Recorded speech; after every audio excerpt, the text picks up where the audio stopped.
Hello, everyone, and welcome to a new episode of Constructive Criticism.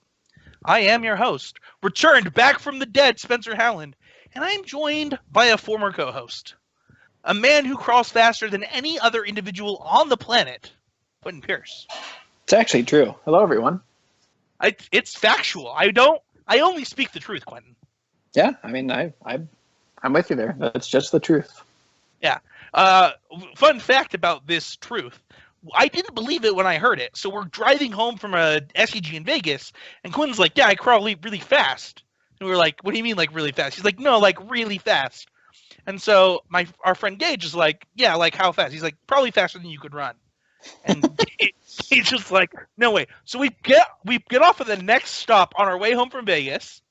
We get out of the car, and Quentin beats Gage running full speed on his feet, crawling. It was amazing.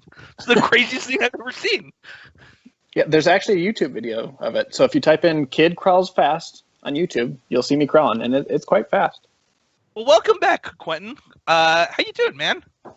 Doing pretty well. Good to be back. Yeah, the Moto blues from this weekend of the most frustrating clock management in the world. You're over that? Yeah, it's pretty awkward. Control these days, there's no real lock, like, since you have to attack with creatures or whatever to win the game. And then especially, like, I swear it's not my connection that's making me lag out, because some matches I'll just go through just fine and there's no lag whatsoever. And then others, it's just like crap, and I'm sitting there clicking F6 in 30 seconds to close off my clock. So yeah, a little frustrating. Yeah. Well, let's get into this week's show. First of all, we want to thank our sponsors. You can check them out at mtgoasis.com. You can get 15% off of your first order by using the code CCMTG at checkout. And you can get 4% off every order by using the code Would That Be Good. That's mtgoasis.com.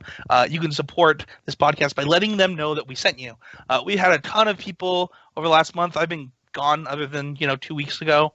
But just tell us that they got their cards in time for FNM. They got their cards right away. They shipped overseas way quickly, faster than some of the local stores will ship to them. So you should definitely check them out. And if you're looking for a steel product, check out Fusion Gaming from the Mana Base. The Mana Base is our other sponsor. They support up and coming content creators like Nigachu, the Mason Crusher, and we really appreciate those sponsorships.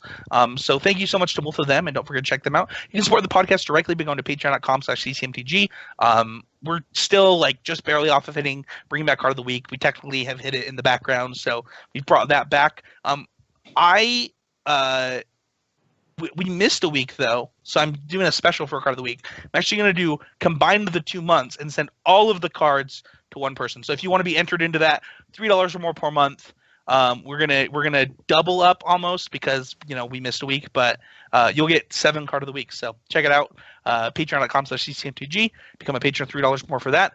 Or if you just want to be a patron, you can ask the Patreon question. Before we get to the Patreon question, though, we want to thank Bradley C. and Jared S. for being our 2 newest patrons. We really appreciate them. They both donated $5 per month, which means they get access to the Constructed Critics group, where they can see deck lists, where there's other people that are really dedicated to improving like you are. If you're willing to pay $5 a month to listen to me talk about Magic, you obviously want to improve, right? Because why else would you pay me?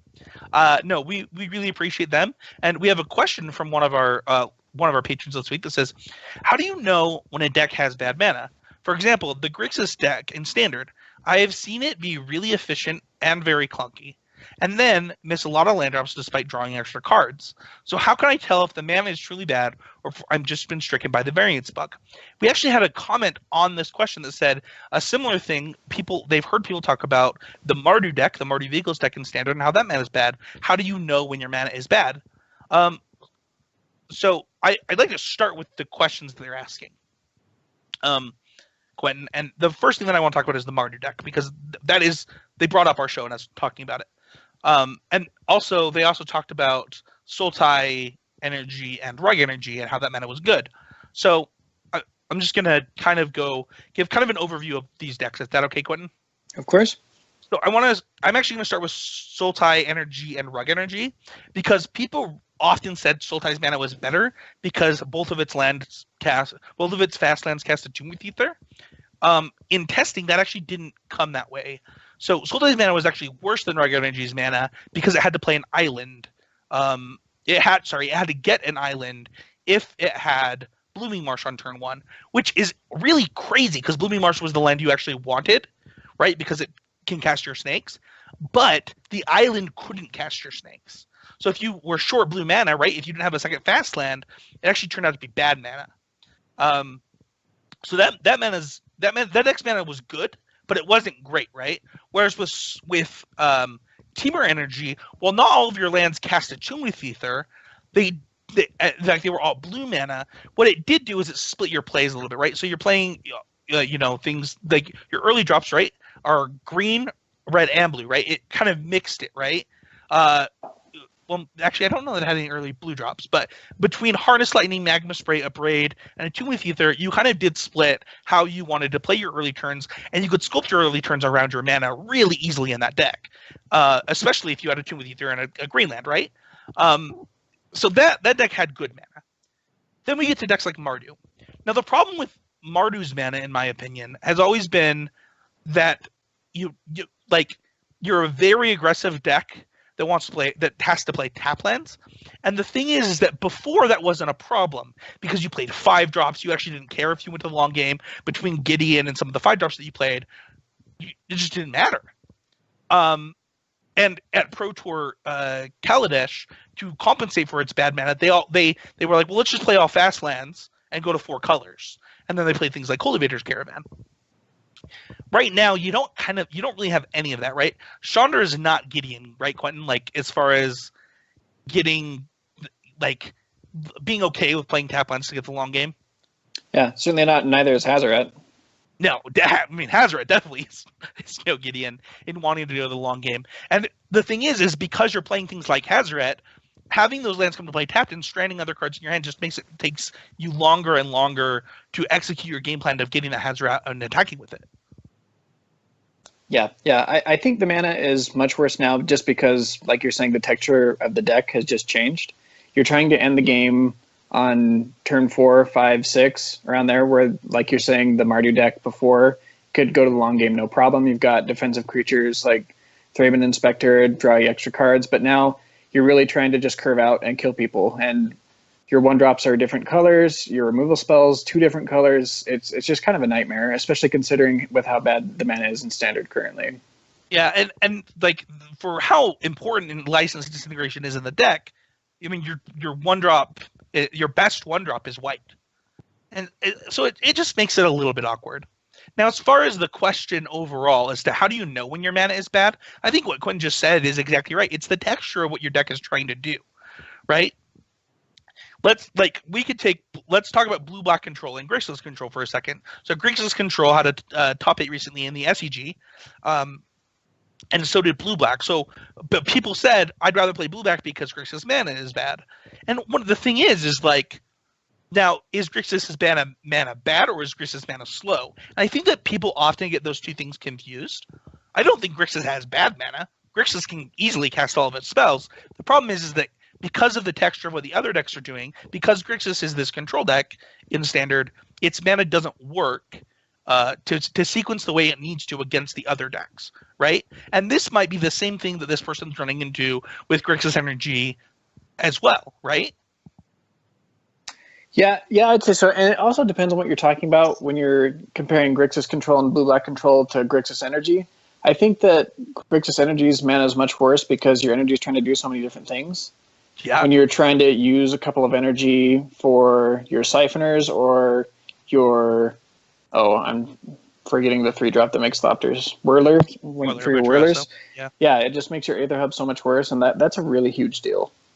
Yeah, I mean, at the same token, I think that both decks play a lot of ETB tap lands if they don't draw one of their basics.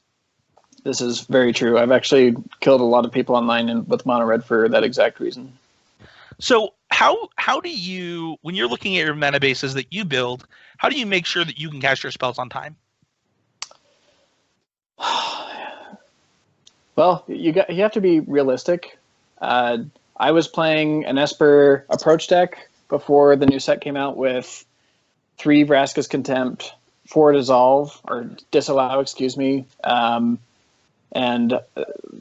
3 Fumigate, 3 Settle the Wreckage 2, and honestly the mana was terrible, and I lost. Basically all the games I lost was because of it, so I think I misbuilt the deck very badly.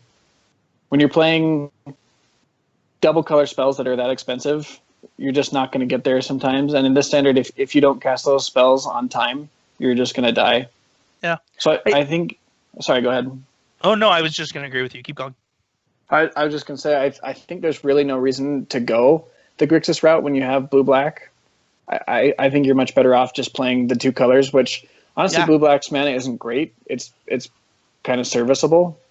But I think it's just as powerful as the other control decks that you have access to, and your mana's not going to kill you nearly as much. And I think that when you're looking at a deck, deciding between decks, so often people will be like, well, the splash is free, the splash is free, the splash is free. And that's just never true. Like, you never look at a mana base and say, well, those evolving wilds are for free. Because, what would they be if they weren't? Spell lands. Okay. So it's not free, you just lost spell lands. Or you lost untapped lands, right? Yeah, I've died a lot of times by drawing an evolving wilds when I had 5 lands in play and a Torrential Gear Hulk in hand. It happens. And I think what Quinn's talking about with this Esper deck that he's talking about, why his mana was bad, is because you have to have a realistic expectation of, okay, I need to cast this spell on this turn, this spell on this turn, and this spell on this turn consistently. What do the sources in my deck need to add up to in order to realistically be able to do that? Right. And at what point are you just being silly? And I certainly was. It just wasn't a good deck. Sure. So I hope that answers your question a little bit. We kind of went into decks rather than maybe the fundamentals of your question, but I do think that that's because your question could probably be an entire training grounds, and maybe that's something that we'll cover in the future. Let's go on to hashtag always improving. Hashtag always improving is the point of this podcast. We believe if you are not getting better, you are getting worse, and we want to be doing what we can every week to be trying to improve life or Magic in general. Quinn, speaking of which, what did you do this week to try and improve at life or Magic in general? I usually say that the other way, by the way. It's Magic or life in general. So, well, Magic's much more important than life in general. Yeah, exactly. I've actually been playing quite a bit of Magic lately, and I'd say my improving moment this week was I was in the top 8 draft of a PPTQ, and I knew exactly what colors the people on either side of me were on, so that felt really good. I haven't really been able to do that before in draft. That's awesome. Yeah, that's good feeling. To walk away and know what you could reasonably expect the people around you to be is a great feeling in draft. Yeah, absolutely. How do you think that you came to that realization? Well, coming from my right, it was a lot easier because I got past what's the red removal spell? Is it Bombard? Yes. I got past that and I took it because I thought it was a great signal, and then red immediately dried up. So that was a pretty clear signal to me that person was on red. Mm-hmm. And then I also started noticing that there weren't any green cards in the packs. I mean, it really sounds simple when you start thinking about it, but it's just something that I didn't focus on before. Right, exactly.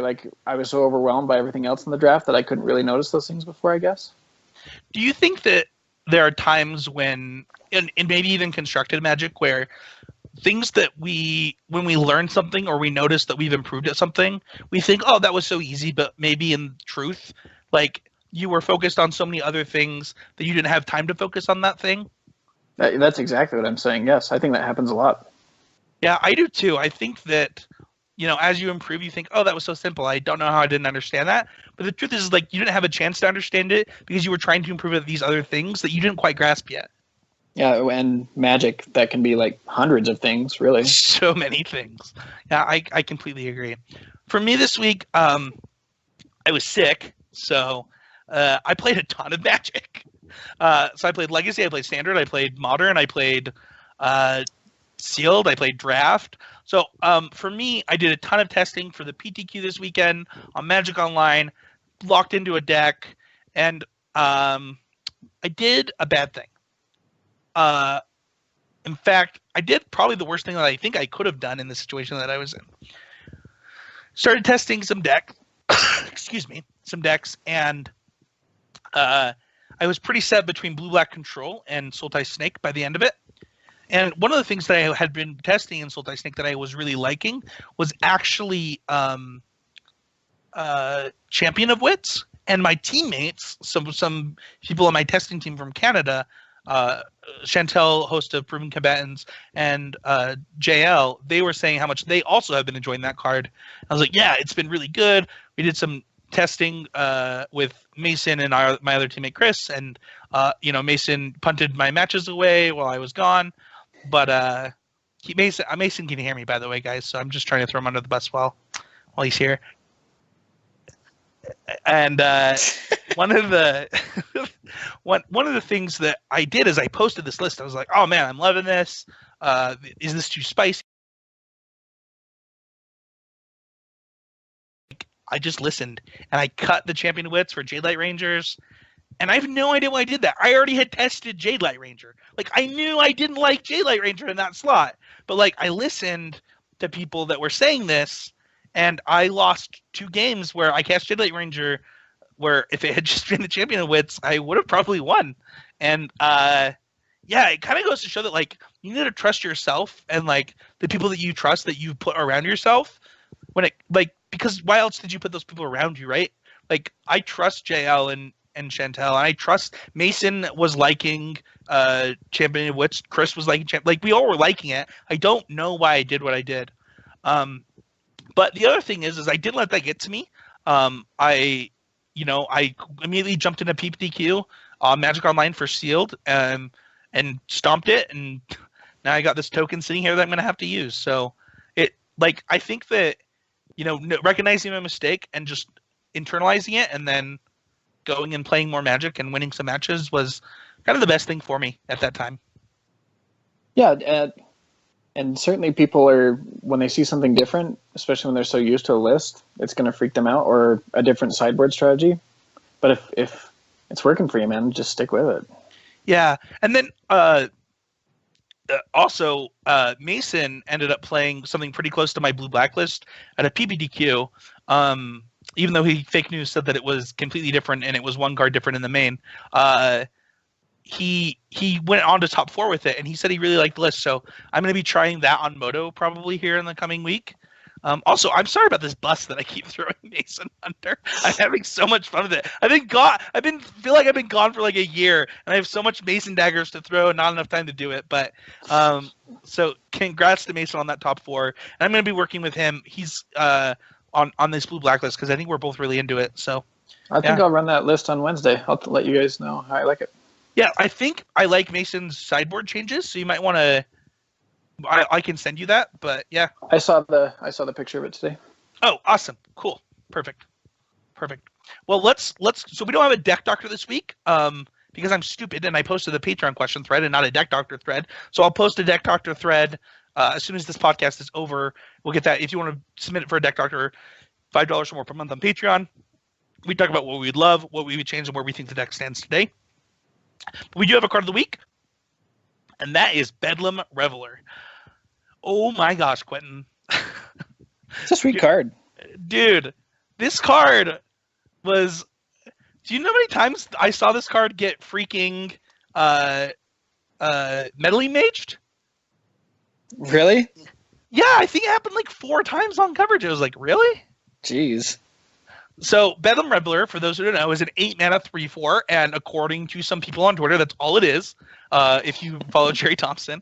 But it, in fact, has Delve, first of all. Or it doesn't actually have Delve. It's actually way better than that. Oh my god. It's actually a little bit better, yeah. So it actually just costs 1 less for each instant or sorcery in your graveyard, and then it has prowess. And then when it ETBs, you discard your hand and you draw 3 cards. So Jerry Thompson ended up playing this card at the Pro Tour in the Mardu Pyromancer deck. To success. I think that the average record for the deck was about 6-4, with Jerry going 9-1 with the deck. Quentin, what'd you think of this card overall? It looked like it was extremely powerful in this deck, especially when you're wanting to chuck a bunch of cards in your graveyard in the first place and getting rid of your hand very quickly. Faithless Looting and Lingering Souls are both in this deck, so it was able to pitch those confidently and then recoup value, right? It looked great. And honestly, like when this card was spoiled, it was something that we talked about, right? With this, like at 2 mana, I would play a 3/4 that draws me 3 cards, that I pitch my hand and draw 3 cards, especially with prowess. So, and that's exactly what it was for Jerry this weekend. Yeah, absolutely. It's been a minute, but it seems like we were really high on this card to be Legacy and Modern playable. Yeah, I mean, it sometimes things just have to line up correctly, and this card definitely did that. So, we'll be adding Bedlam Reveler to our stack of cards that we'll be saying at the end of the month.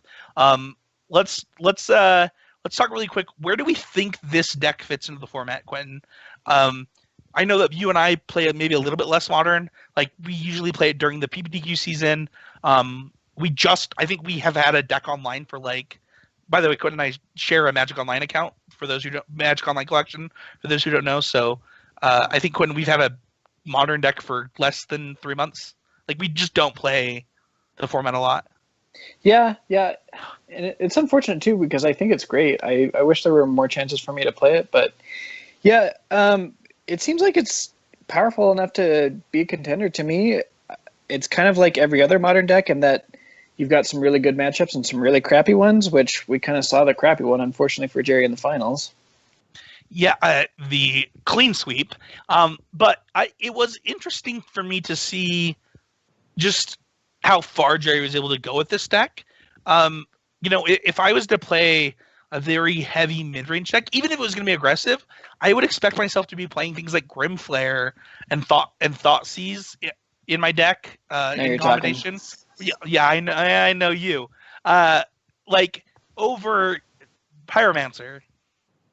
I think Pyromancer's sweet too. I would certainly play this deck. I think it's sweet. I think the deck is sweet, but what I like if I'm going to the Pro Tour, right? Like we've both been in a situation where we have to pick a deck for the Pro Tour. Like you have to be pretty confident that this is that much better than Jund or Abzan. Yeah. Jerry would certainly be one of the dudes that I'd trust about that too. That's true. So is there another deck that you could see this card in? I know that I think Blue Red Delver has played this in Legacy a few times, but other than that, it has to be a spell-centric deck in order to be able to play this card. Yeah, I was actually thinking that maybe a couple copies in the UR Pyromancer deck might be okay. I mean, they are playing quite a few instants and sorceries. Yeah, I think that was tried in some of the Thing in the Ice decks in the Standard, so it fits right into that theme. Yeah. I don't know. It's pretty tough. This is a pretty build around type of card, so I'm not sure if you're going to just see it popping up everywhere. But I definitely could see it in this blue red deck, though. Yeah. Well, let's move on to our next segment, which is our power rankings. We're not going to do a real power rankings this week, as it is Pro Tour week. Instead, excuse me, we're going to talk about the 5 decks that, due to Mason's feedback, we're going to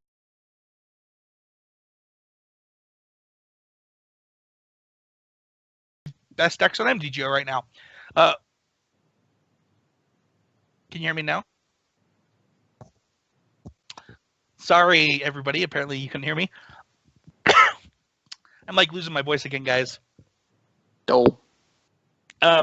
So we're just going to go over the MTGO results and kind of talk about how these decks fit into the Pro Tour. But the top 5 decks on MTG Goldfish are actually the same 5 decks that were the most played decks at the Pro Tour. Coming in at number 5 was actually the number 1 played deck at the Pro Tour, and that is Humans. This is 5-color Humans. So I'm going to go out and say something that people are going to hate. I think this deck is bad. Explain yourself. So hold on.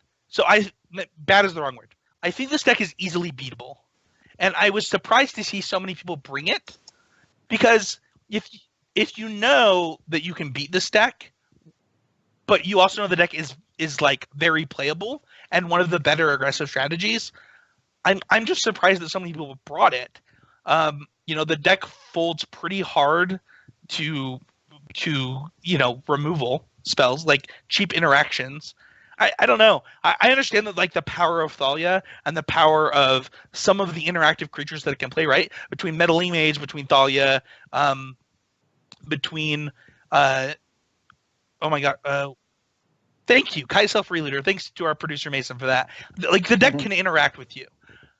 Especially when you see people incorporating so many ether vials into the deck. And maybe that was the difference, right? Everybody seemed to be on that deck rather than, jamming a bunch of collected companies, or some people doing both. But to me, I haven't lost this deck yet on MDGO, at PPTQs. I just haven't had problems with this deck. Maybe it's the pilots I'm playing against. Obviously, the PPTQ players are significantly worse than the pros. I just don't see it, Quentin. Actually, I very much disagree. I think that it makes a lot of sense that people went to this deck. I agree with you that it does fold pretty hard to. We saw it on coverage against Abzen, replaying Abzen. Yeah. It was actually pretty close, ended up close, but my understanding is that Humans isn't very good against Fatal Push decks. I still do think it makes sense. For one, Jund and Abzen really haven't been around too much. And for two, this is the type of deck where it's just like, well, I put 10 power on board and it's turn 3, so you can't win. And sure. I mean, you're Thalia's Lieutenant is a real Magic card. I'm not disputing that. Absolutely. And there's going to be a couple of matches where you just fold, but you're going to have a lot of free wins. And when it's a split format, I think it actually makes a lot of sense to play a very aggressive deck like this that's quite linear. So let's talk about our next deck then, because the next deck is Affinity, coming in at number 4. And to be honest, I don't quite understand the draw of 5-color humans over Affinity. Now, let's be clear. 5-color humans had a better conversion rate by 3% or 2%, but like both decks did really similar to each other. Day one, there was 43 copies of humans. There was 37 copies of Affinity. One had 67.4, the other had 64.9, almost 65%. So it's a 2.5% difference. And maybe this is because I play Affinity a lot. Like if I'm jamming Modern on Cockatrice, I'm almost always playing Affinity. I don't see it. Like I don't see the draw, because the number of times that I saw people that couldn't cast their spells properly because they had, I just need to pull up deck lists because I'm losing it right now. And Mason was so kind to provide them to me, and I just didn't pull them up. But like the number of times that I saw people that couldn't cast their spells properly in their humans deck was a lot because they're playing Ancient Ziggurat in their deck. Yeah, I think there was one time on coverage where somebody had a Mantis Rider stuck in their hand that would have won the game when they had 2 Horizon Canopies in play, I think. Yes. So, yeah, I certainly agree. The mana doesn't seem great, and I certainly would choose Affinity over this deck as well. But I think that probably also depends on the hate that people are expecting to see. If you're expecting to see lots of Slag Storms or Pyroclasms, I assume that Affinity would be a better choice. But if people are packing their artifact hate, it's just Modern's just this really weird format where the sideboard cards matter a ton in your choice. Yeah, let's talk about Affinity really quick, because people went aggressive, dude. Like I think that I was looking at deck lists, and there was a lot of 4 of Memnite decks. And I don't know that I've seen a 4 of Memnite deck list in Modern for Affinity in a long time. Really? Yeah, people have been on 3-2 for a while. Like I personally have been playing 3 for I think over a year. And I mean, even at the last Modern Pro Tour, they were only playing 3. The people were trying to get down and dirty with their Memnites, and it worked out for a lot of people. But like the Master of Ethereum versions with Galvanic Blast is kind of the same route that I've been taking, but people just wanted more Memnites lower to the ground, and I don't know why. If maybe these people didn't expect humans, maybe they thought maybe they want to be faster. I don't know what would cause this. It's been a bit of a trend just in Pro Tours in general. Like we've had 2 mono red decks take down Pro Tours in the last couple of years. It's been quite an aggressive format. You know what? Looking at some of these other Pro Tour deck lists, this one has the best finishing Affinity list does have 2 Memnites. So I feel I do feel a little bit vindicated. Fair enough. What do you think makes Affinity so hard to play? Oh man, I think it's a lot of it's knowing when to go all in. It's really tough to know when you're supposed to just let your, I'm gonna forget a name here too. What's the dude who grabs all the counters and can throw them on other creatures for you? Arcbound Ravager. Ravager. Yeah, it's really tough to know when to just go for that in the face of a removal spell. Man, and just looking at opening hands for me is just like kind of a trip. I'm just not even sure what I should keep. Obviously, if you can dump your hand onto the board, that's easy street, but that really doesn't happen a ton of the time for Affinity. It's just really complex. Yeah, it's actually the reason that I decided to.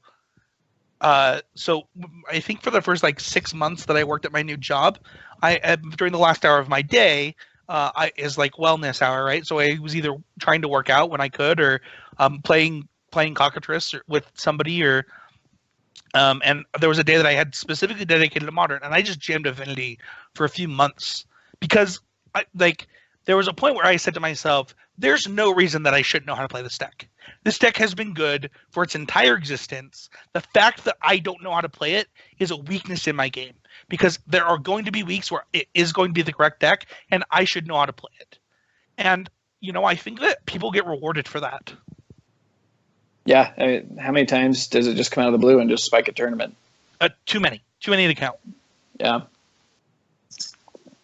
So let's talk about the next deck on the list that we have Burn at number 3, and this deck too was one of the largest played decks of the Pro Tour, which is so interesting because do you remember when PV was talking about when he decided to play Burn at the Pro Tour of the year that it was after he made the Hall of Fame? He's like, I would have hit silver this year, and he almost completely blamed it on the fact that he gave up and played Burn at the Pro Tour. Now, I do think that Burn has gotten a lot of new cards and has gotten a lot better since then. But I could not see myself bringing this deck to a Pro Tour, Quentinn. Yeah, this one gets a little more awkward. The deck is really good. I am not saying that Burn is not a good deck. Certainly not. I mean, also just the thought of playing 10 rounds with Burn is kind of rough. Just because, I mean, I'm not trying to knock on people who are good at Burn. I'm sure there are people much better at Burn than me. Travis Padilla is, an amazing Burn player, right? The dude has debuted multiple Pro Tours with basically mono Burn decks, won tons of PTQs, won RPTQs, won PTQs. The dude can play Burn, right? And there are people like that. Quinn and I are not one of them. Yeah, me neither. I definitely have played Burn in Modern, and it's just not enjoyable for me. I definitely respect the deck and respect people who can play the deck and enjoy it, but yeah, I'm with you. I don't think I'd ever show up to a Pro Tour with it unless I just knew it was the best deck. This deck has to be pretty good against the Humans deck, though, right? That's a good question. I'd imagine so. Your clock is probably generally faster, and it's pretty easy for you to disrupt them. Yeah, I mean, I think most of them are playing Grim Lavamancer in the main right now. You could easily disrupt them. Searing Blaze seems insane against them. Yeah, Searing Blaze is a beating. I would assume this deck has a really good. I have to assume because I can honestly say I have never once registered a Burn deck in Modern for a competitive REL tournament, but I would assume it does. Yeah, I certainly have never played Burn against Humans, but on paper it certainly seems like Burn would be favored to me. And if your goal is to try an X3 standard or X3 Modern, and you're really relying on your draft, which it sounds like a lot of the pro teams decided that was their edge to gain in this format, then Burn does seem like a reasonable choice. Yeah, that's exactly what I was saying with Humans too, is that I think people are just going towards aggressive strategies where they're not looking just to KO standard and have a perfect record, but end up with 2 or 3 losses and try and do well in draft. Yeah, that makes a lot of sense. Coming in at number 2, we have Tron. I just want to say the best performing Tron deck looks sweet. I don't know if this is the deck we have on screen. It's by Eater I can't pronounce this last name. I'm just going to read off this deck list really quick. It's 2 Walking Ballista, 3 Wormcoil Engine, 1 World Breaker, 2 Ulamog the Ceaseless Hunger, 1 Ulamog the Promise, 1 Emrakul the Promise, 4 Karn, 2 Ugin, 4 Aegis Strings, 4 Sylvan Scrying, 2 Dismember, obviously your full suite of stars, spheres, and maps, 1 Relic of Progenitus, 3 Oblivion Stone, 19 lands. Wow, 2 Dismember main board, huh? Yeah. Interesting. So this is the mono green Tron deck, just playing Dismember. But I want to talk really quick with you, Quentin, about something.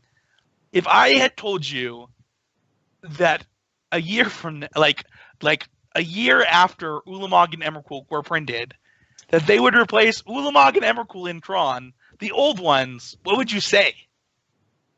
I certainly wouldn't believe you. Yeah. Like, I'd be excited about it, but I wouldn't believe you. This deck was just sweet, and I was gonna say, yeah, it looks sweet.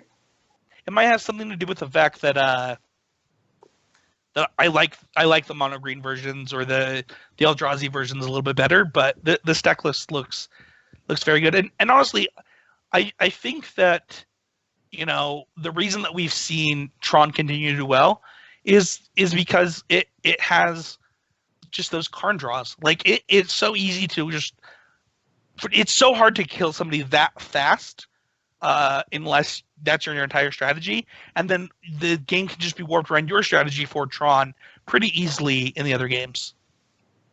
Yeah, obviously it's not an aggressive deck, but like in a sense it is. Turn 3 Karn and you're dead. Like that will happen a fair amount of the time, right? Like you're under the gun to try and beat this deck before they beat you.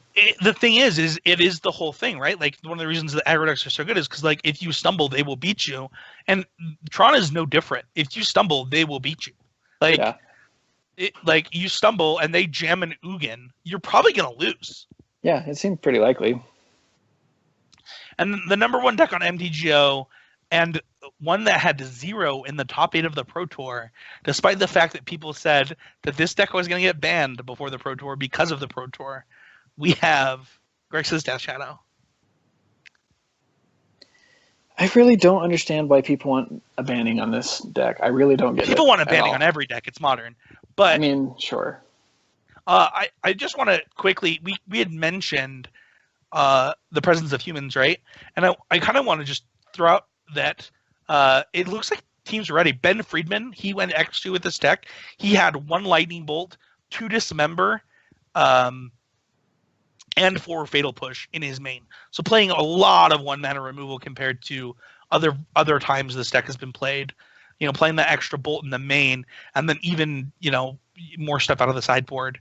I think that people were really prepared, and this deck has 0 total Polgon's Command in the main here. I think people were ready, Quentin, for these humans decks. Yeah, it seemed like Ben Friedman was privy to that deck being popular. Yeah, I mean the other person, Matt Severa, also had a Lightning Bolt in his main deck. He was playing the Terminates though, which is pretty normal. And he also was playing the Golden Expand, but he also was playing a Lightning Bolt. So inclusion of Lightning Bolts into these decks means that people are ready for humans. And despite the fact that the deck was so played and did so well getting into day 2, I just don't think that deck can survive people being ready for it. What cards do you think are really good against it? I think that sweepers are very good against the deck. And obviously Meddling Mage helps with that. Obviously Kai'Sa Freelooter helps with that. But I mean, there was an interesting conversation. There's a Facebook group for Volakut players, and they're like, I have no idea how you beat humans with this deck. And I was like, I have no idea. Like, just change your deck. Like, play some Lightning Bolts in addition to your sweepers, and your problem is basically solved. Like, they're like, no, they just take it with Freelooter. I'm like, you're playing 4 Lightning Bolts, some sweepers, and like Chandras, and like you have tons of removal, and like I just don't understand. I mean, you can play EE, like there's so many different types of cards, right? In Modern, like the card pool is so dense that things like Meddling Mage, when everything's streamlined, right? Where you can, when you go to a Pro Tour, right? Like you are going to do enough testing that you can reasonably know what everybody's going to play, right?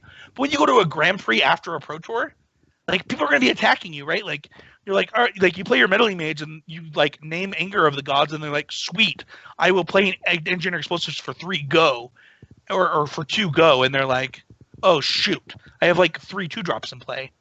Like it's just too diverse of a format for a deck that's built entirely around creatures to be that successful. And I think that's one of the reasons that Affinity's been so good, right? Is Affinity can easily adapt to the format, where I don't think that humans can. Yeah, humans. It seems like Grixis Death Shadow has trouble adapting too. That's true. That is true. But Grixis can. But Death Shadow is a strategy can go to different color combinations. That's true. That's true. Yeah. Wasn't there a Traverse Shadow in the top 8? I don't think that there was any shadows in the top 8. No shadows in the top 8. Oh, I'm told there was Traverse Shadow. Okay. So, like I said, you can adjust. You can adjust your colors with Grixis Shadow or with Death Shadow. But I don't mean this to be the Spencer bagging on humans. I was just so surprised, like legitimately so surprised. Yeah. Back to Grixis Death Shadow. I was going to make a point. I think that one of the things that may have happened to it this PT is that it might have had some crossfire. Oh yeah. Like you're saying, people coming with lots of removal spells for humans decks. That's actually pretty good against Grixis Death Shadow too. They have so few threats that if you can get them off the table, it's really tough for them to win the game. Yeah, I mean, I mentioned engineered explosives, which is pretty potent against both these strategies. Yeah, for sure. So yeah, that was one thought that I had, that maybe that's the reason it didn't do well. Yeah. You're probably right that the fact that it's a Pro Tour and everybody's testing makes that very different. It probably will pop up at Grand Prix again. I think that Grixis Shadow is here to stay. I think it's also a fun deck to have be one of the best decks. Like I really have enjoyed Modern because Death Shadow variants have gotten good, like become what they are. Like it has made Modern better. It's super interesting. I haven't piloted it yet, but watching people's videos of them piloting it, it's very interesting to play, and I think it's really interesting to play against. I completely agree. So, I am being told by our producer that there were versions of the deck that didn't play Ancient Ziggurat and that instead play City of Brass in humans. That does help the deck. Oh, interesting. So that's something to look out for. Let's kind of wrap up this Pro Tour with Quinn. What did you learn from this Pro Tour? Well, I'll be honest. Hold on. I have to pause. We both can't say that Reed Duke is a master. Oh, so I get to say it?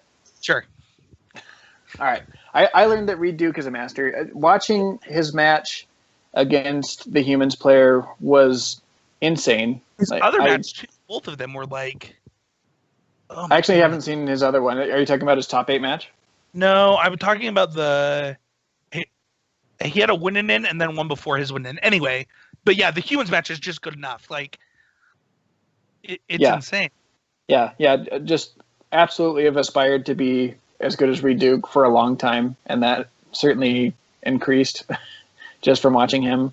But yeah, and the fact that he brought a deck that was, I still think is probably not favored to do well in this Modern field, and still made top 8 with it. Just insane. I don't have words about what Reed Duke did this weekend. Like, the thing is that everybody knows that like PV is my favorite pro, but PV isn't the person that I want to emulate as a Magic player. I want to emulate Reed. Like, and I've said this before, but like the way he plays Magic and the way he thinks before every decision, but he doesn't like take a long time to think, but you can see him processing information. You can understand what he's doing. And that's there. When I watch John Finkel and PV play, I have no idea what they're thinking. I'm like, I don't know. I don't know anything. When you watch Reed, the thing is Reed is showing us that you can do it. Like, I truly believe that. He is showing you that you, as a person, if you just take the time, do what's right, can do it. And what more do you want from a Magic pro? Not to mention, he is just a straight up class act. Oh, just the nicest dude. Yeah, just the nicest guy. I got to shake his hand once at a Pro Tour. It was great. Like he's just so friendly and so nice. But yeah, his way of thinking, he makes it seem extremely simple, like Spencer's saying. Yeah, I'm not saying that I can do what he does. I'm saying I can see what he's doing. No, for sure. I'm not trying to say that either. But when you watch his videos, like he makes it seem so simple, and that's because he's not lazy at all in any aspect of the game, and he just plays so much that it just comes completely naturally to him. Yeah, I would say that outside of Reed, what I really learned from this Pro Tour was, I think that we too often get caught up in some people that I love and respect got really caught up in finding fault. And I think Modern does that more than anything. But I watched this Pro Tour, and I feel like I said this every Pro Tour, but really to learn. And I'm not here to correct people. I may not think that Humans was a good choice for this tournament, but I was wrong, and I'm willing to admit that I'm wrong. But what I can say is that I wasn't at this Pro Tour, and it was a joy to watch and to learn from the people who were there. And one of the things that I learned is just having the presence of mind to be in your games was something that I witnessed time and time again. It's something that sometimes I struggle with. Sometimes I'm not in my game. I'm in something happening over here, and I just need to get better at being in this game, and this match, and in this moment. And I'm not talking about get like laser focused on something so specific that I lose sight of the bigger picture in the game, but being a participant in my game is something I want to improve at. Certainly a very important thing to work on. And obviously Reed did it, Reed is a great example of this, but Jerry, I don't know if you got to watch some of John Stern's matches, but that dude was amazing this weekend, and it was a joy to watch and to get to experience. So what can we more definitively say about Modern after this event? That it's not solved, that the pros didn't solve it. Certainly agree with that, and that it's a very healthy format. Yeah, I also didn't see very many pros complaining about Modern as compared to usual. I think that people enjoyed this playing in this Pro Tour. Yeah, it was a fun tournament. It seemed like everyone had a good time, and I've seen mostly positive things. Yeah, so I think that we can say that Modern is healthy. We can definitively say that. So, with that being said, Quentin, you have a Modern PTQ online to qualify you for the Pro Tour tomorrow. What are you playing and why? Man, you really put me on the spot here, aren't you? I'd probably just play Reed's Abzan list because I love the deck. I think I play it fairly well out of most of the Modern decks. I also just love Reed's style, and I just have a good time doing it. I would also play Reed's Abzan list. Oh, sweet. Well, I mean, you know me. You know my love for mid-range deck. It's funny. People label me all kinds of things, but I love me some. To be fair, I love me some Grimflare, and oh man, watching him Grimflare with Dark Confidants in play was like watching a surgeon. That is a sweet combo. Oh my gosh, and like he's like thinking about what his opponent. It was crazy. Like it was so sweet. I loved it. I loved every minute of it. All right. That means let's go into our deck of the week really quick. We're going to do this segment quickly. This week, we're going to be talking about Mono Red and Standard. We've been talking about Modern. I want to just quickly talk about Mono Red. Mono Red is not dead. In fact, it didn't even change that much. So they banned 2 cards out of the deck, and I'm pretty sure the deck just cut a land and is playing an extra Braid now? Like, it really depends. Some people are going down to 22. I think playing 24 lands is correct personally, but I thought that they were all playing 23. Most of them are. I think they're wrong.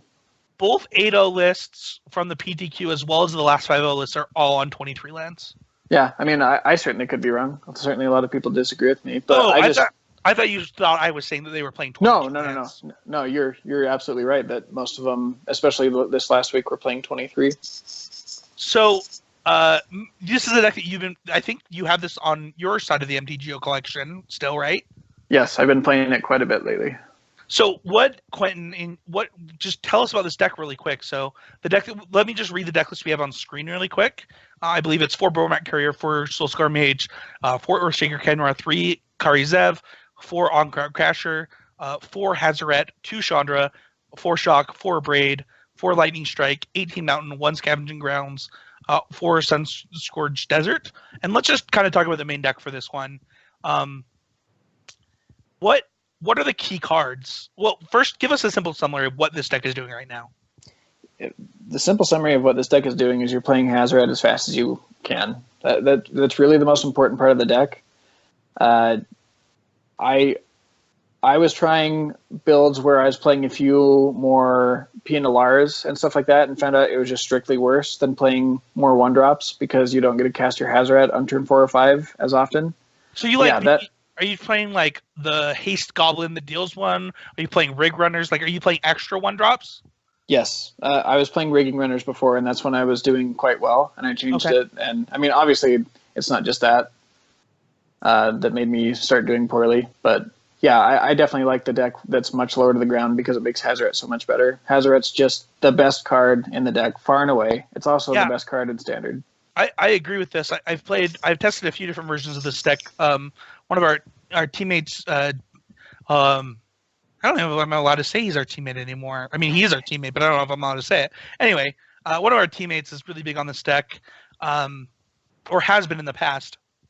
And honestly, I've tested so many versions of this deck, and in all of my testing, basically what I have found is I just want to sequence my spells in order to get Hazaret into play and attack when it comes into play. Yeah, absolutely. I certainly agree with that. And that's really the most important part of the deck. So what are some of the key cards other than Hazaret that you think like must includes? Yeah, I think a Braid is great, and people playing 3 Braid right now makes a lot of sense. You get a ton of splash damage by killing a Gear Hulk that comes into play. There's been a few Godfarrell's Gifts decks out there, and you really get to hose them game 1. Also, Earthshaker Kenra is just a great Magic card as well, and also very good in the deck. I also think it's the other reason that you should be playing 24 lands, is because 1, it's just so important to hit 4 lands on turn 4 for Hazaret. But if you end up flooding a little bit and drawing 6 lands, it's really fine because you've got Kenras in the yard to bring back, and actually, usually when you flash back a Kenra, the game is just over. Yeah, so Earthshaker Kenra obviously an auto include of the 4 of. Interesting. So what were you playing in place? You were playing 3 Braids, 1 Rigging Runner, or 2 Rigging Runners? I was actually playing 2 Braids and 2 Rigging Runners before. Okay. What would you play? I was playing the 24th land. What would you play tomorrow? I think I want to play the Hasty Goblin. What's his name again? Is it Buccaneer? Man, you put me on the spot. I don't know. Firebrand Fanatic. That's the guy. That's the guy. I think I would play those dudes because they're just good on their own. Obviously, the power level isn't there with the other 1-drops. I mean, but rigging run. So I know that at Worlds testing this year, in all of their mono red decks, Peach Garden said that they had rigging runners all over the place. They were like, card was great. So I don't blame you for liking that card. Yeah, that card's actually quite good in the mirror too. The first strike is a huge deal. I just think that the Fanatic is just an overall better 1-drop. I mean, obviously having to play your 1-drop on turn 1 happens a lot with mono red, and the Fanatic is much better there. So I think I'm going to try playing with him. But yeah, other than that, it's pretty straightforward. I like the 24th land personally. So I'd be playing the 24 lands, your run-of-the-mill red deck, and then the 2 1-drops. What are the key matchups for this deck? Like, what are the things that you really should be prepared for? Well, I've seen tons of Grixis Energy and tons of the Mirror. Those are the 2 biggest matchups, in my opinion. I think Grixis Energy is just great for you. We were touching on it earlier. Sometimes they just stumble and you're not even playing Magic. Also, your removal lines up really well against them. Like, their Siphoners just look like a joke. And honestly, Whirler just isn't even a big deal anymore. They don't make enough energy. Yeah.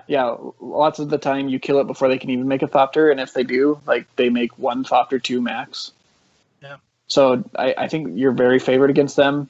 And unfortunately, the mirror, I think you just want to be aggressive and try and play your Hazoret first. That's really what it's all about. And So that's you don't adopt the maybe you don't go into like Pia's in the sideboard with a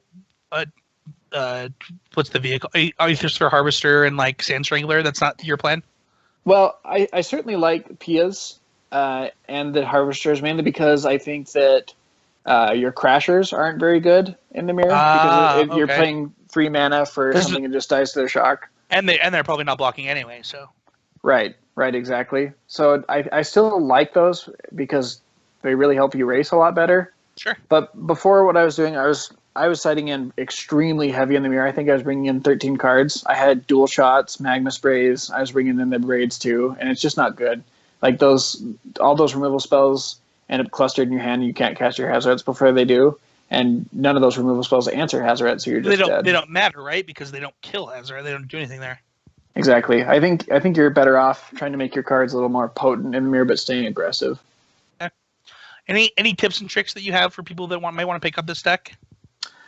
One really sweet one is that if you have 2 Bolnat Couriers in play, you sacrifice them both at the same time. You sacrifice your first, and then apparently, this hasn't worked for me yet, but if you hold control on Moto, you're supposedly supposed to hold priority and be able to sack your second one.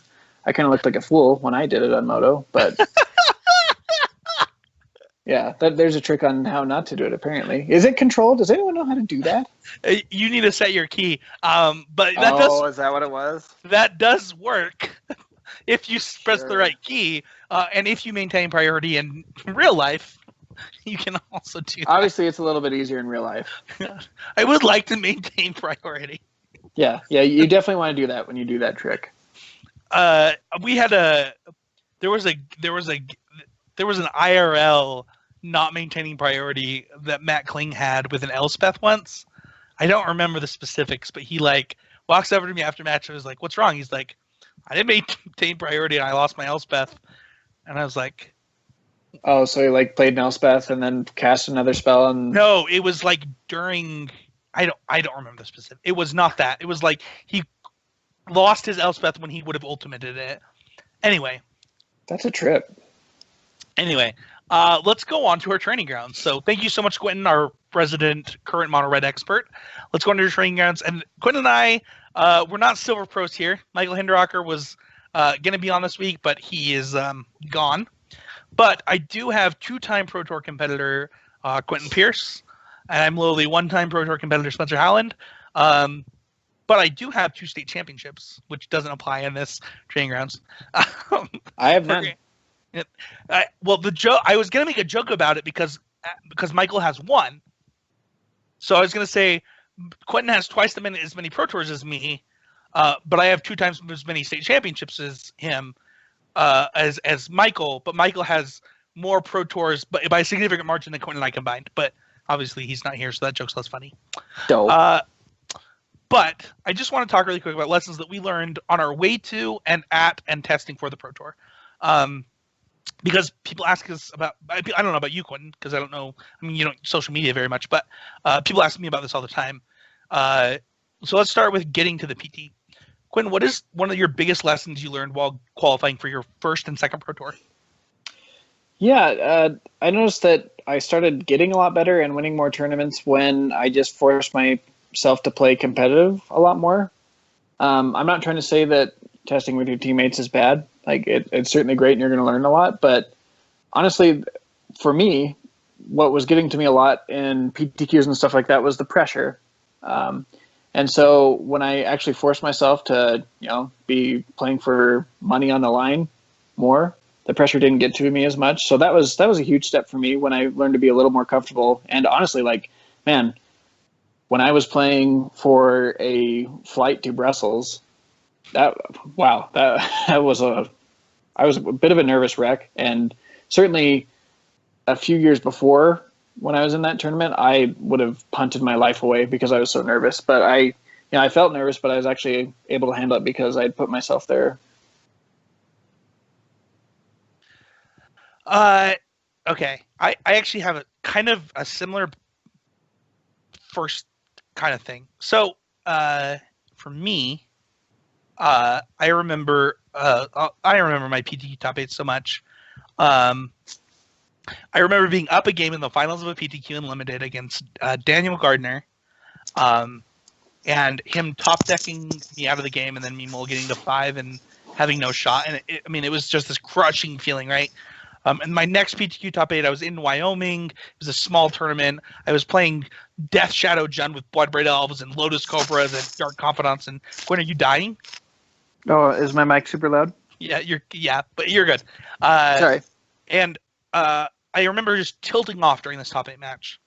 And I had another one with Standard Jund with like Huntmaster of the Fells and stuff like that, where, I lost in top 8. And I remember these old school PTQ topics so well, and it was the first RPTQ ever, and almost all of my preparation for this RPTQ, I think this RPTQ was like the week after the Pro Tour or something. It was like really early, and all of my testing was with Quentinn for his Pro Tour, and I played this deck that I had really liked from testing that we had tested out, and I remember just being like, I'm not going to worry about this. Like, I can't let so much be on my shoulders, which, to be fair, was actually a bad thing because I made like 2 misplays in my match in the second to last round, or no, in the last round. Sorry, one of them being like just a terrible like casting a spell before blocks instead of during blocks, but like. I just remember my winning in is actually specifically what I remember because I hadn't top 8 at a PTQ since what was it was I hadn't top 8 at a PTQ since Huntmaster of the Fells was legal, right? So a long time, and I just remember being like, I'm just gonna play Magic, like, and that was such a relief to me to just like say these matches are matches that I have played. These matches aren't different than SEG feature matches than, playing for top 8 of a 1K. Like, it's still Magic. And I honestly had to remind myself of that. Just like Quentinn, I had to, like, get out of my own head in some way. It was hard. Because you get in the spot where you're like, I'm playing for my dream. I'm playing for... for me, it was, the most important thing in my life for years. It's something I dedicated more time to than anything other than my relationship. Maybe my job. I doubt that I dedicated as much time to my job at the time. But Quinn, do you have that feeling where you were playing for something that you dedicated so much time to? Yeah, absolutely. That type of pressure is on there, and it unless you really prepare for it, you are going to play differently, unfortunately. And it was a relief when I won. But I had to like literally separate myself a little bit from what I was playing for. Because it's not fair. Like, it's like so little, right? Like, it's this arbitrary thing, right? Like, going to the Pro Tour is just this thing that we all dream of that we want to do. But like, in 60 years, it's not going to be Pro Tour player on my gravestone, right? Like, it's not going to be there. It's not going to be what's on John Finkel's gravestone. Like, but to us, it's still so important. And I think that, like Quentinn, like, I had to find a way to get over those nerves. I had no nerves, to be fair, in the PTQ that I lost in the finals at. I was so prepared for that tournament. That was the most prepared I've ever been. Let's talk about preparation really quick, Quentinn. And let's not talk about the preparation for preparing to get to the Pro Tour. Let's talk about preparation once you got to the Pro Tour. So you and I had very different experiences from our Pro Tours, actually. Why don't you talk really quickly about your first Pro Tour, for example? Well, my first Pro Tour, I qualified with a blue-black control deck. And at the time, I was much more of a narrow player than I am right now. Basically could only play control decently. And we found out very early in testing that mono red was going to be really great. And I stuck with blue black control. It was my comfort zone. And, Spencer and all of my other testing partners didn't try and stop me because, they were like, I think that Quentinn will just play this blue black control deck better than anything else. So I think there's something to be said about, sticking with what you're comfortable with. But also, I really wish at that time I was better at playing an aggressive deck, because that mono red deck would have been extremely good. It also took down the Pro Tour.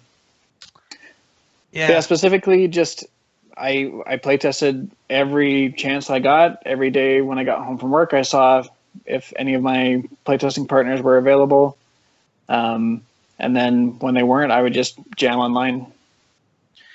Yeah, I took a different approach for my first Pro Tour. So I took a week off from work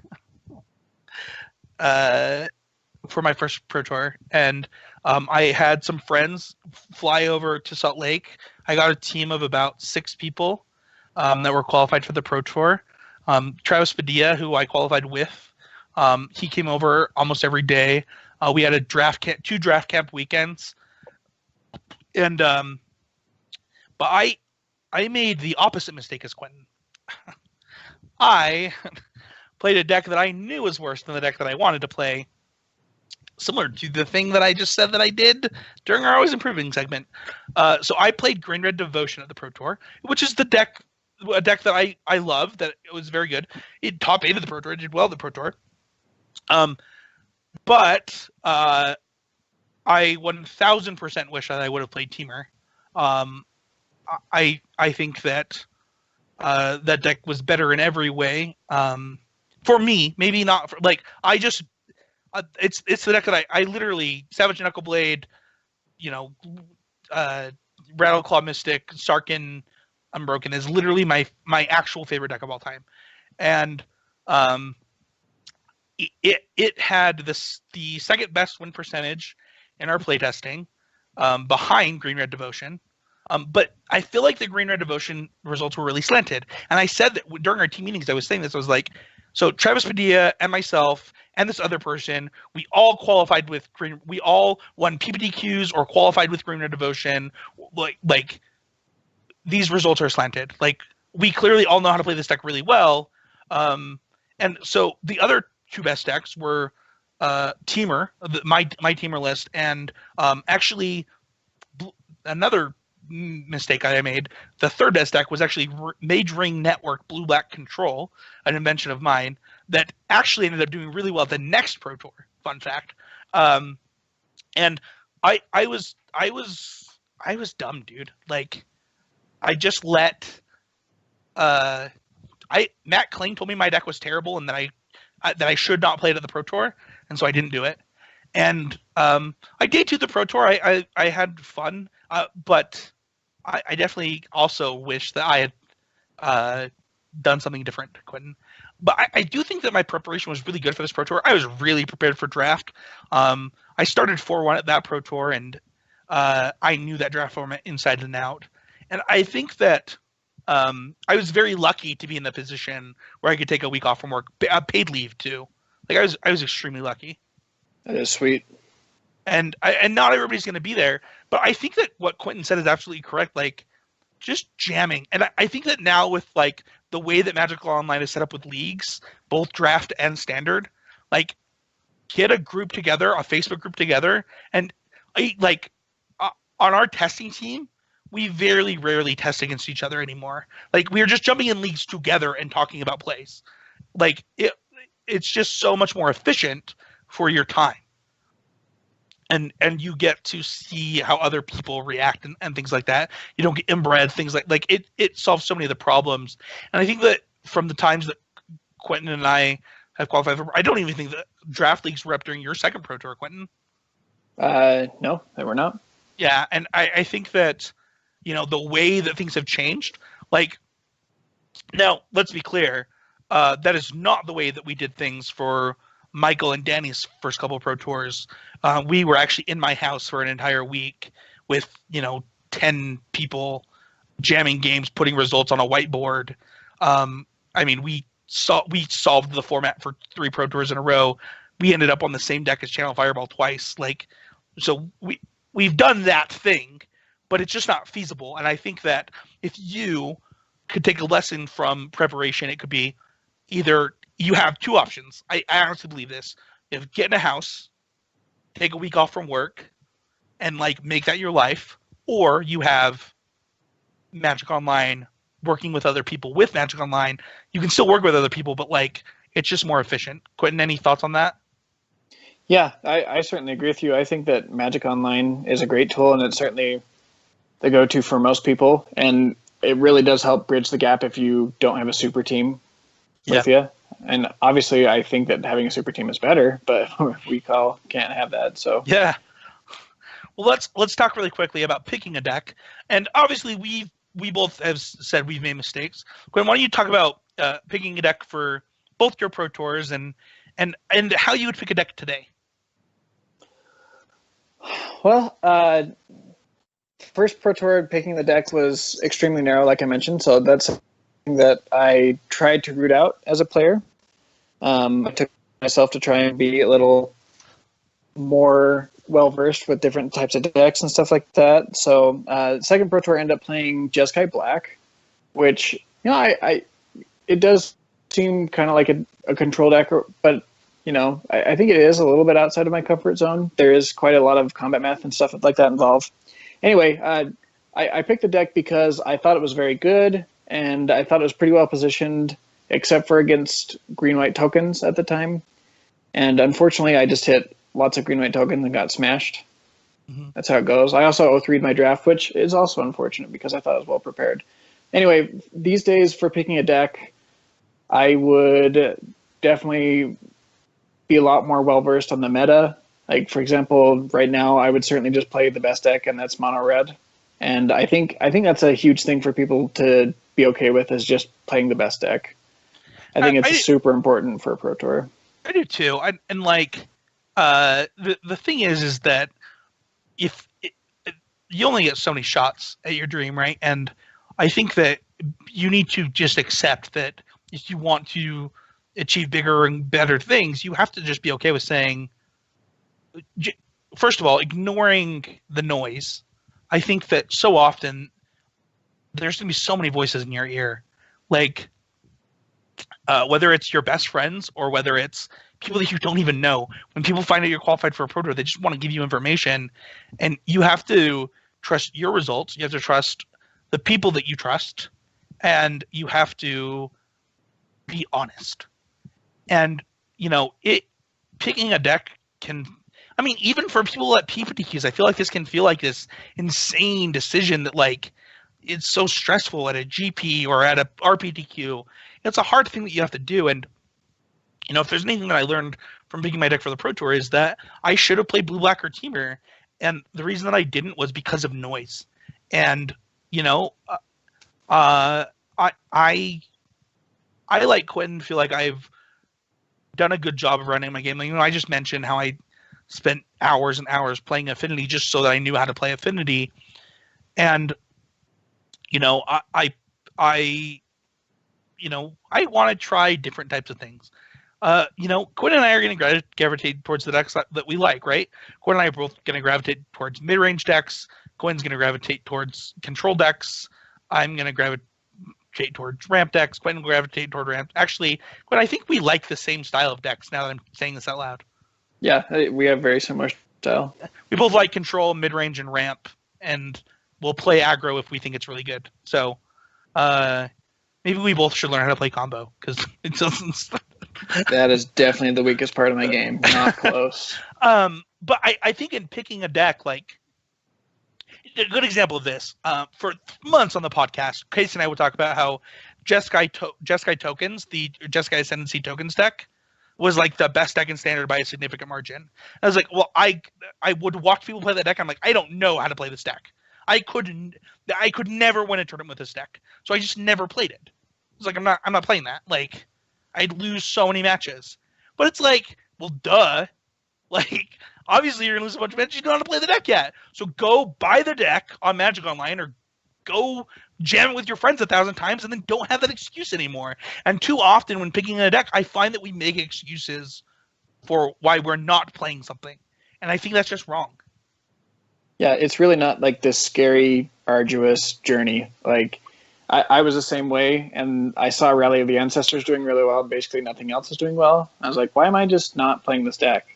So I just bought the cards and started playing it, and like I learned it pretty quick, actually. It didn't really take me a month to figure things out. No, it takes like 10 matches. Yeah, you make some really dumb mistakes, and you look dumb You to do. a few opponents, and then you learn, and like it's fine, right? Like I've seen a lot of people do dumb things too. It's just part of the game. It's just how you learn. What are some travel lessons that you can give people? You had some sweet stuff happen in Brussels. I'm trying to remember what sweet stuff you're talking about. You just like went everywhere still. You just like looking around at stuff, like yes, you actually traveled. Yeah, we definitely saw a bunch of cool stuff. Had a good time. Like we had this really nice fish dinner in front of a cathedral. We went and saw the little boy statue peeing. It was definitely a win. Advice: definitely try and find something close to the tournament site that really is a huge deal, because I probably would have missed my day 2 if I was a mile further away because I slept in. So that was really important.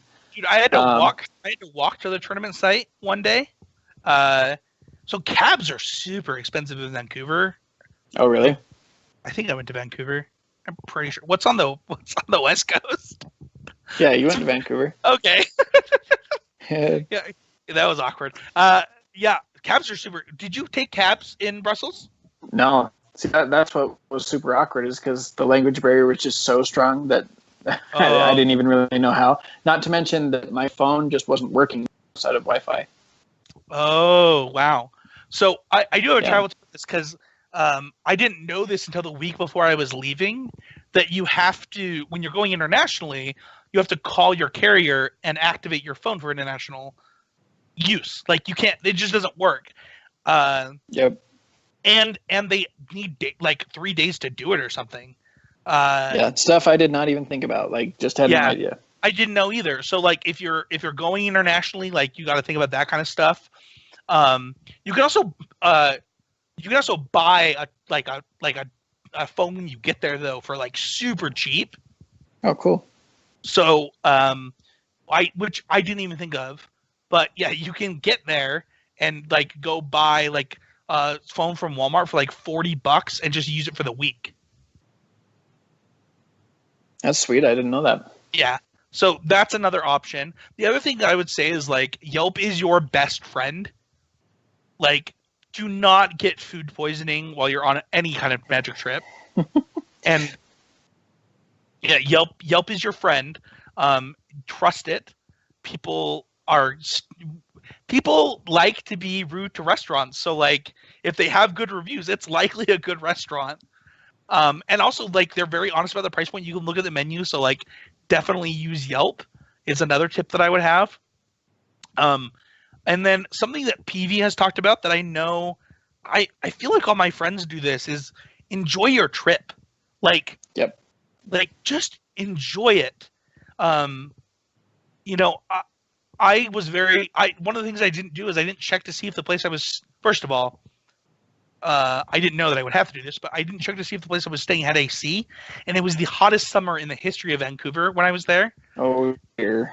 And I was sharing a bed with Travis Spadia, and I was just like, Travis, I'm sleeping in my underwear, man. Like, this is happening. No blankets in my underwear. Like, it was a rough night's sleep. But goodness, that sounds horrible.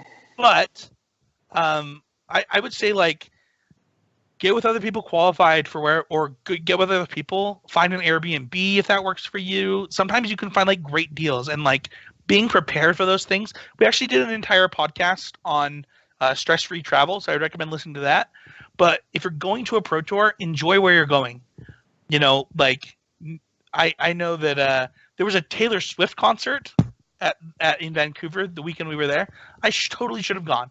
Like, I did not enjoy my trip enough. I did not enjoy. The other thing is, I should have brought my wife. I got there and knew that I should have brought her. So, like, think about that kind of stuff. Like, especially if it's your first Pro Tour, like, who do you want to share this experience with is a big deal. And I should have shared it with my wife. All right, let's go with personal lessons. Quentin, you can go first. What is a personal lesson you as a person learned from Pro Tours? Well, I mean, I certainly learned a lot of patience for losing because I did do a fair amount of that. And Me too. I mean, man, the competition is fierce. Like, it is a step up. So that certainly helped. I certainly learned a lot of patience when you're flying over the ocean for, I think it was like 8 hours, and there's a baby screaming right behind you. Man, that was pretty tough. But yeah, I mean, I think you do learn a lot about yourself and the people you're traveling with when you go on trips. I think that's one of the reasons why it's so cool. And like Spencer said, you got to learn to have fun, because that's when you're in Hawaii, you're in Belgium to play in a Magic tournament, man, that's why you're there. You're there to have fun. So make sure you do that. Yeah, I think that, like, when I think about, I mean, my Pro Tour, was it 2 years ago now? 2.5 years ago now? It's almost 3. It might be 3. You know, I think of, I think that I didn't appreciate that I was there. Like, I was so focused on getting to the next Pro Tour with Quentinn, but trying to X5 the tournament, that I really didn't enjoy my stay. Like, to be fair, I had the #1 rated gelato in the world, but I didn't appreciate it. I had 17.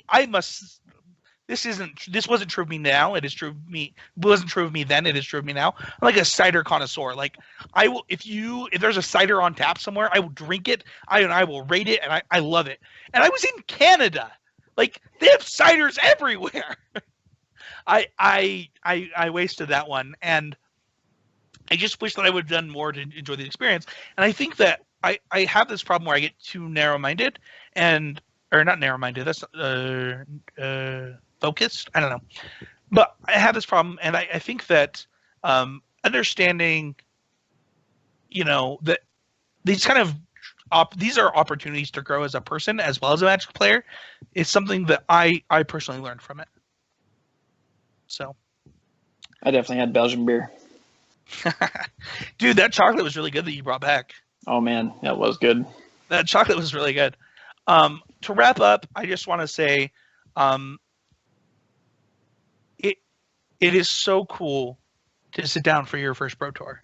It really is. Like, it's something you've dreamt of, and if I can do it, anyone can do it. Like, it is about preparation. It is about, but it's also about, like, understanding that you're going to make mistakes and being okay with that. Because if you're not, they're going to eat you. Like, you're going to eat yourself alive every time you try and qualify. It's also about not giving up. Spencer and I played for a long time before we qualified for our first Pro Tour. Yeah, but we were and still are really bad for a long time. That's true. That is true. I mean, you're great, but I'm still really bad. Oh, that's not true. Come on.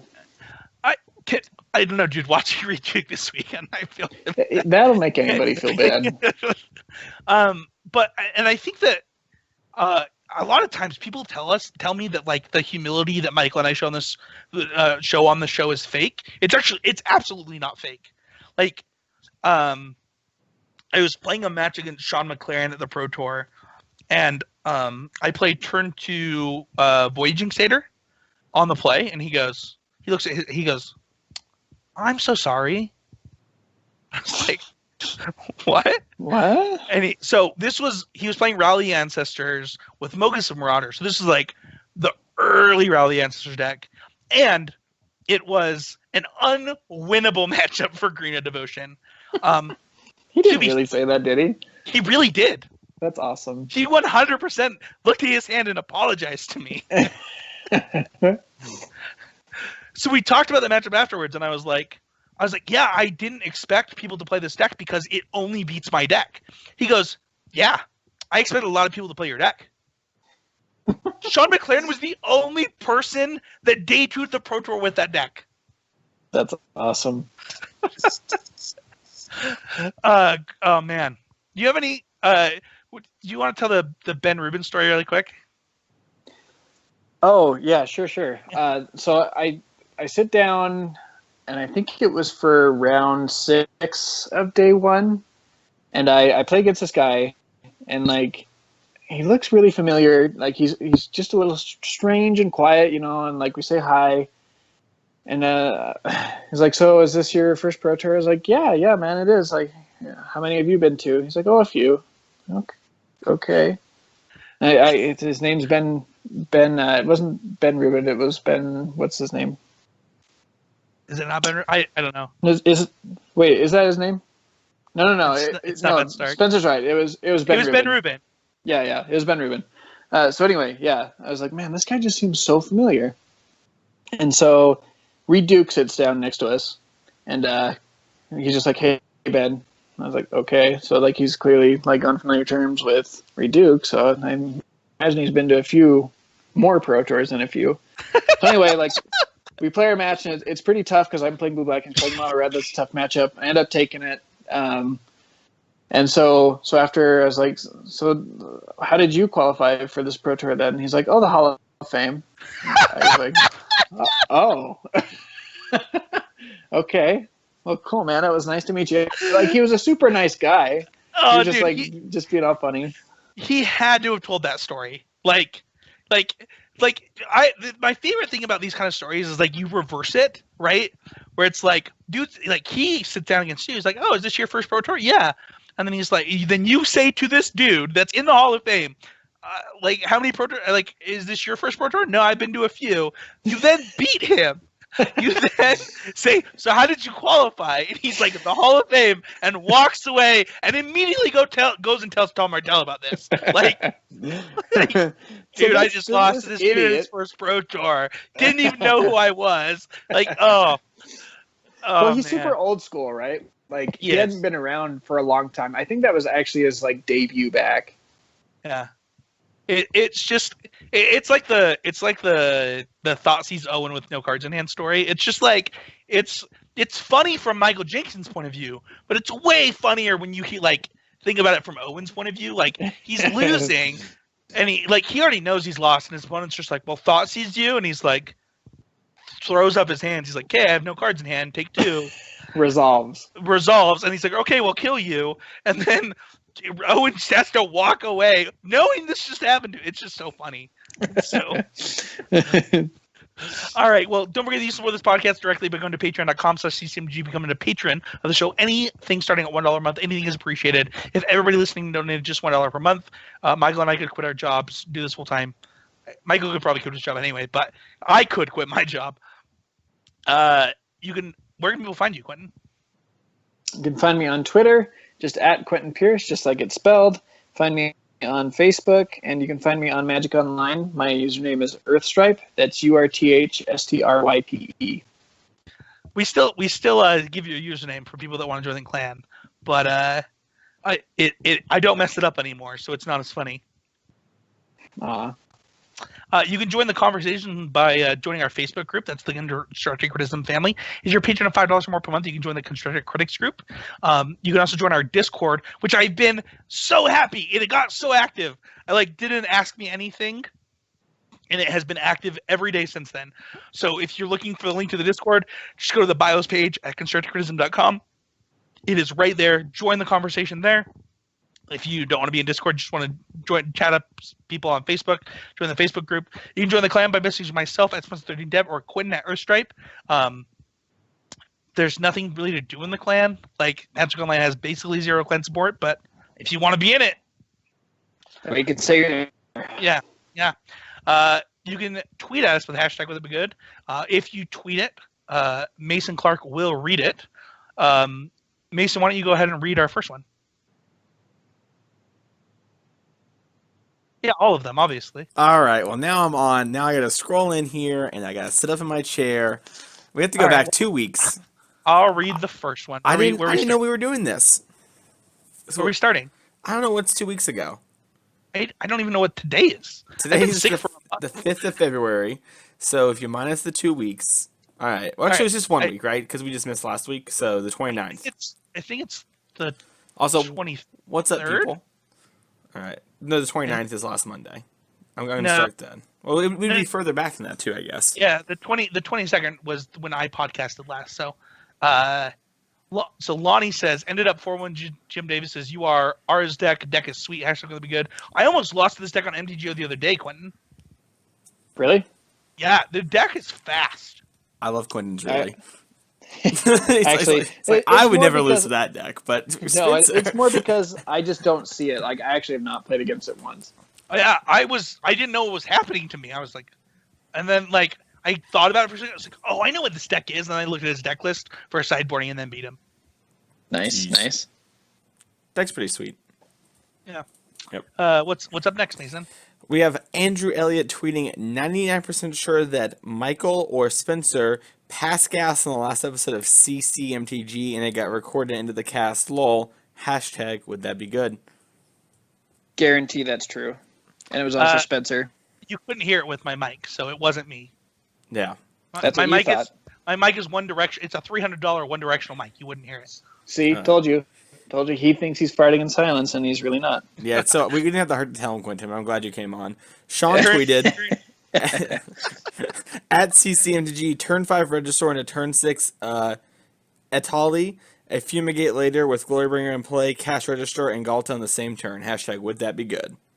That's I also have had Regisaur and played some sweetness with Galta. It's pretty fun. So I didn't get to do my hashtag always improving moment, but I played against Sean, this guy, with the Green Mana Monster deck, and I was playing a control deck, and I just let him untap, and I was like, I'll Rasmussen in combat, and he's like, I'll cast Galta for 2 mana, and I was like, oh, I guess I should have just killed your Regisaur beforehand, because you couldn't cast it if I just killed your Regisaur Alpha.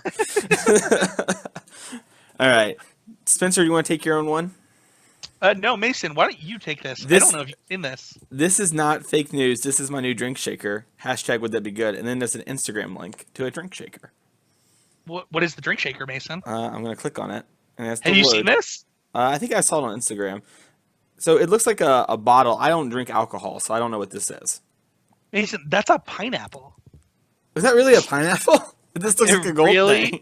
It really is. That is a pineapple. So pineapple on pizza, sacrifice your soul or whatever not to eat it. But pineapple in your alcohol you're fine with? I'm just mixing my alcohol with a fake pineapple. I don't know what your problem is. Having a hashtag always improving moment in Hearthstone today, I realized that in Druid Ramp you can use Doomsayer as a kind of bad explore effect. Dude, straight up, I was like sitting there. I was like, I don't know how I'm gonna like do anything, and I was like, wait a second, if I just play this Doomsayer, he won't play anything, and then I probably can just win this game. And I was like, wait a second, that's why they play Doomsayer in Druid Ramp. Yeah, cards time walk sometimes. It's just a 2-mana time walk. Yeah.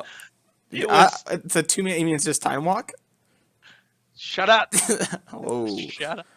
What's next? All right, we got game day music for the PPTQ today.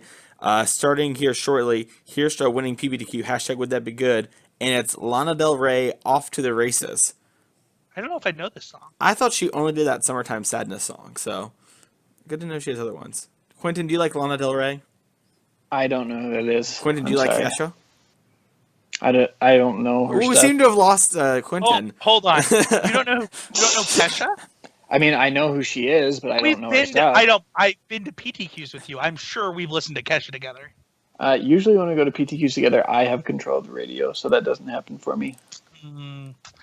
Well, that's not always true. Sometimes I have control of your iPod, and we listen to Green Day and Punk Pop. So what? See, that I'm okay with. All right, we can redeem this. What's your Taylor Swift opinion? Oh, don't Taylor ask. Swift is fine. All right, that's good. It was weird. I was about to lose connection with you, and it was I got again. Round 5, and I'm out. I liked the deck a lot, but the meta wasn't the best for it. Kind of wish I had played my brew, but hey, you learned the most from losing. Hashtag would that be good? Yeah, you do learn the most from losing. Woke up from a nap streaming Green back in Standard. I actually shouldn't have done this. I talked too much on the stream, and was sick for another week. Kind of how I'm feeling about this podcast right now, to be honest. Yeah, I almost messaged you. Do you want to pause the show for a little bit? And I was like, he's going to go hard. No, we're good. We're good. Just finished up a PT player draft. Ended up with a solid team. Jerry T as first pick. Sam Sam Pardee and Magic Mike MTG.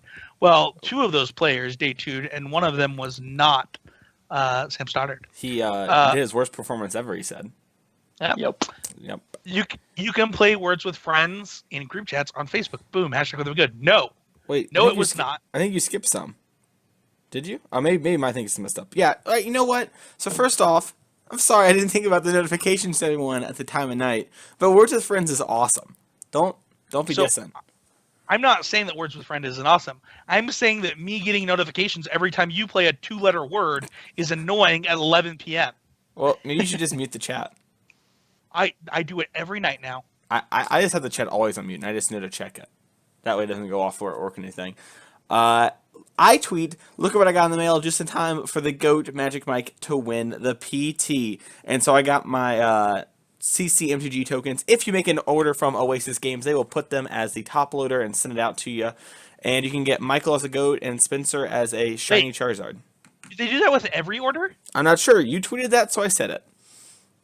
No, if you use the code. Wait, if they're doing it with every order, that's awesome. I should just do that. That's a brilliant idea. And then you're advertising. Wow, I'm so good. But here's the real thing. I got my token signed, and this is what happened. I told Michael I wanted his to say fascinating because we have an inside joke about that. And then I asked Spencer to sign my tokens too. And the one that was Spencer had Mason Clark's smiley face on the back. So I thought, oh, Spencer put that. That's funny. Then Spencer responds to my tweet saying, "Did you sign your own tokens?" So, to be fair, why would I sign my own token? I haven't sent you your Patreon tokens yet. So that's why I didn't know where you got them. So Michael is the one who signed it then? No, it was probably Austin. Godels. I mean, hence you still signed your own token. Yeah, that's true. Very true. All right, next tweet. All right. Ben Vasco tweets, the last couple of weeks of Magic have been nuts. Got second the set release draft. Won my first PBDQ, congratulations, on release weekend. Split for first in weekly standard win-a-box. Got second in draft last Friday. Then split a win-a-box Tuesday. I guess I'm finally getting better. Hashtag would that be good? Sounds like a good freaking couple weeks. That would be good. Yeah, that's a lot of good stuff. That's awesome. Congratulations on the first win. All right. We have at Nikachu, fish emoji, dead emoji, heart emoji. Hashtag would that be good? And this is the Merfolk Day 2 conversion rate at the PT. Spencer, there were 2 Merfolks Day 1, and 0 of them converted to Day 2. What is the reply to this? You have some sort of tweet. It's something about being below the belt. It actually won't load, but I remember it. The image isn't loading. I just remember that, and then I remember thinking, I wonder what Nikochi will say, and he didn't say anything. So, and Andrew Elliott tweets hashtag would that be good? I don't. Yes, yeah, it would. That would be good. I can't say this on the podcast. But the I Patriots, can say it. No, you can't I will say not that say. word. I will not say that word. It's But fine. it does have to do with the Patriots losing. And then he says hashtag dumb question, hashtag of course it's good. The Eagles played an amazing game, but I actually don't think that Nick Foles deserved the MVP. I think that the coach deserved the MVP. That dude coached the crap out of that game. That was impressive. Yeah. That was the best coached Super Bowl I've ever watched. And I watched Bill Belichick because I'm a Patriots fan. Dang.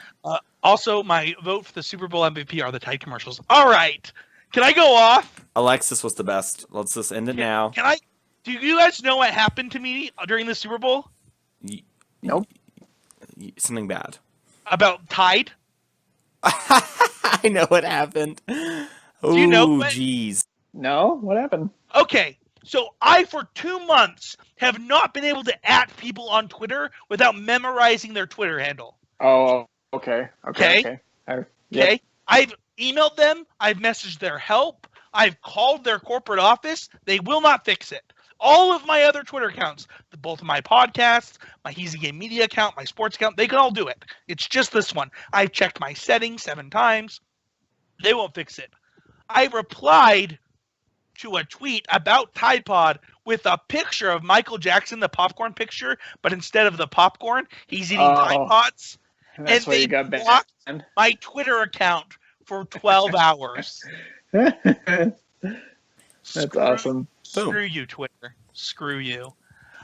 Really bonded with my friends traveling to a BBDU by listening to Lil Dicky and anime music. This is what makes Magic great. Dude, I miss SCG Vegas. I miss old school PTQs. Like, more than anything. Yeah, they were a good time. Like, I still prefer to drive to GPs because, like, those road trips are like, I mean, they take a lot of my time, but there's honestly nothing better than being in a car with like your best friends for a couple hours and learning about their lives. And I think that, I mean, Quentin's like my brother, and a lot of it has to do with those road trips. Certainly lots of bondage when you're in the same space how of 5 feet together for 10 hours. How else would Quentin, how else would I have learned how fast you crawl? Like, it just would have never happened. That's true. It wouldn't have came up. Helping Mighty Linguini practice for GP Toronto. Opponent casts Cord in hand. Opponent plays Galactic Teague. Instant scoop. Yep. So we were playing against some sort of green-white Cord deck, and they played Galactic Teague, and they had Cord as the last card in their hand, and they just immediately scooped. They immediately scooped. They like played Galactic Teague. Like 1 second went by, and then it's like the Mighty Linguini has won the game, and we were like, "What just happened?" And then I was like, "They had Cord," and I was thinking about it today when I was taking a shower, and I was like, "Oh, I think they thought I can play this 2-drop and then Cord still for the card I want," and so they played their Galactic Teague and then thought they were gonna go get whatever card they wanted. That's great. Yep. At replying to misclicked and played Death Shroud at 14 life. Hashtag will be good. Who misclicked? Caroline was piloting, and it was 10 minutes on us to their 22 minutes on the clock, and she started to get a little anxious about the time, and was like, I gotta Fatal Push this, and went to Fatal Push and clicked Death Shadow. Before I could say no, we no longer had a Death Shadow, and it was gone. Yeah. We won that game, though, because Teamer, whatever it's called, Traverse Shadow was great. Boom. This next tweet, as far as I can tell, is a complete lie. Yeah, I don't know. I can't trust this guy. Which is Andrew saying, "Holy heck!" I was just retweeted by @TheMasonClark. Start from the bottom. Now we're here. SOV Live. Hashtag Vanguard Hall of Fame. Are you in the Vanguard Hall of Fame? There is no Vanguard Hall of Fame. I like to think I'm a strong contestant for it. Hashtag MTG Grinder. Hashtag Would that be good? Boom. I do want to give Andrew some credit because I give him a lot of crap. Mostly because, to be fair, this is all Mason's fault. I don't give Andrew anything except love and affection and kind words and the truth.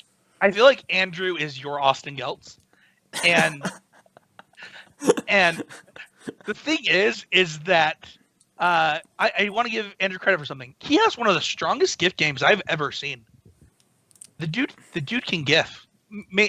Mason, you have a weak GIF game, and his is very strong. You gotta get on his level. Here's the problem with my GIF game. I only put the GIF if I think it's funny.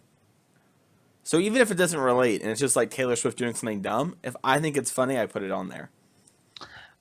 Quentin, how's your GIF game? It's pretty weak. Definitely not the best GIFer out there. Yep. The best giffer.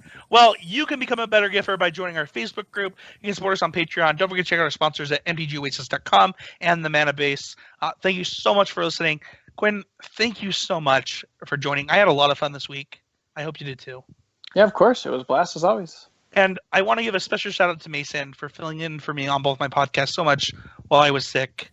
I give Mason a lot of crap, but I was literally dying, guys. Like, Mason got to hear it a lot of times because of testing, but I was dying. I don't know what happened, but I'm better. I'm back. I'm ready to attack, and we'll see you guys all next week. Bachelor time.